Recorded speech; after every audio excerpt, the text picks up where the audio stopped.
This is the new Kuchingoro camp in Nigeria. The mood here, despite the New Year festivities elsewhere, speak of a people who have no need for fireworks and certainly no need for celebration. 29-year-old John and his family have been in this camp for 3 years. They came here after Boko Haram insurgents ran over their town, causing them to flee. Now all 6 members of John's family are packed in one iron-made house. His only wish, along with many in this camp, is to return home. My desire is to go home, but if possible, if there's no way for me to go home, I will just depend on God to see whether I will try my best even to enter credit so that I will increase my shop. According to the chairman of the camp, Emmanuel, most of the camp residents were farmers. Without land for farming, they are cut off income. My prayer is we want to go back to our village by the grace of God next year, because 4 years now we are here. You know, we are not doing anything, jobless, and we are suffering. With the numbers, humanitarian organizations are finding it hard to provide basic necessities. A crippling food shortage and a lack of health facilities are some of the most serious problems. Needs assessment as conducted by us, and also following a displacement metrics tracker that is out there, is shown that 70% of their needs is food. So they need to eat. So every time we go out for our healthcare tour or delivering on any healthcare services, we also give them food. Currently, there are about 18 camps across Nigeria like the new Kuchingoro camp, and in total they house more than 200,000 internally displaced persons. Leslie Mirungu, CGTN.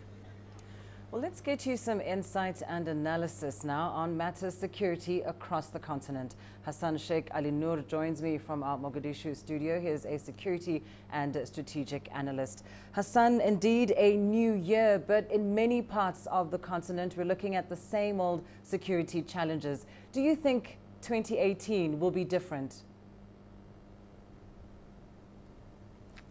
Good afternoon to everybody, and then if I try to answer for your question, right now the Africa's insecurity coming from different directions, so we cannot say we cannot put into one place. So the Africa's insecurity, some are for economic reason, some are political reason, some are religious, some are social. So we need to use the multiple or different levels of analysis. And to me, the non-Muslim countries in Africa will be okay in 2018, but the Muslim countries in the continent, they will be in trouble because the problem, the conflict or the insecurities sources are religious, and then the way of the state should be set up. So and then these also again interconnected for the global.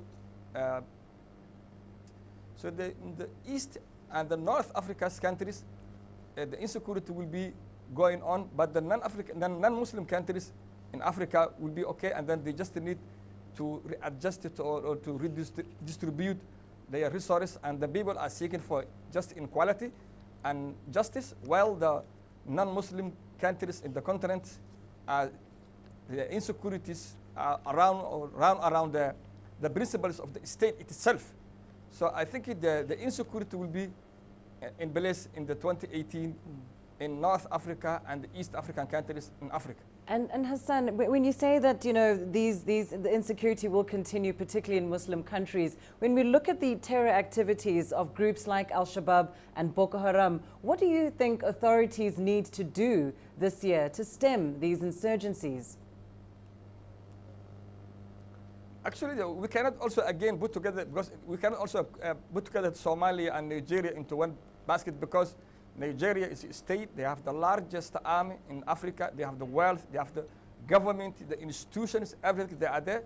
So they need to engage economically, and then of course to military also the instrument. But the most important is the social issue and the economic performance. Well, in Somalia, we need to establish the state or the state formation, because here, although we are having the president, the parliament, the ministers, and the key, and so on, and the basic institutions, but Somalia's state is broken down. So we need some form to the state itself, because in the general state is missing in Somalia, and then we need Biden to use for two ways. One way is to use the peaceful means to have a reconciliation, to call the people come together, to agree any form of political form to reestablish the state, or to have a forces and then to use the forces against the whole, and then to again to implement the state institutions through the forces, which I think will be quite difficult. So in Somalia, then we need to use the peaceful means to call the people for reconciliation, and then the government must try to bring up the pieces of the state, develop the institution, develop the center and the bravery, bring it together, utilize or mobilize the intellectuals, and then to educate the people to be aware, because the way we are doing the business in these days or in the last for few years, we are not doing actually in proper job. So we need to have a new form and new dynamics and the new tools, new method to try to find ways to solve the insecurity in Somalia. Our problem not only from the Al-Shabaab or so on, because the whole nation, Somalia is a very big country, and then the nation is a breakdown, and then we need to bring back to the pieces into one form of the political institutions, and then in Somalia, we as Somalis, we cannot do alone to do this job. So we need the external or the international support in different ways, in terms of military, in terms for finance, in terms of the expertise, in terms of the how to to disarm the people, to how to bring the people for conferences, dialogue, and so on. Okay. Well, thank you so much for that analysis. Hassan Sheikh Ali Noor joining us there from Mogadishu, Somalia.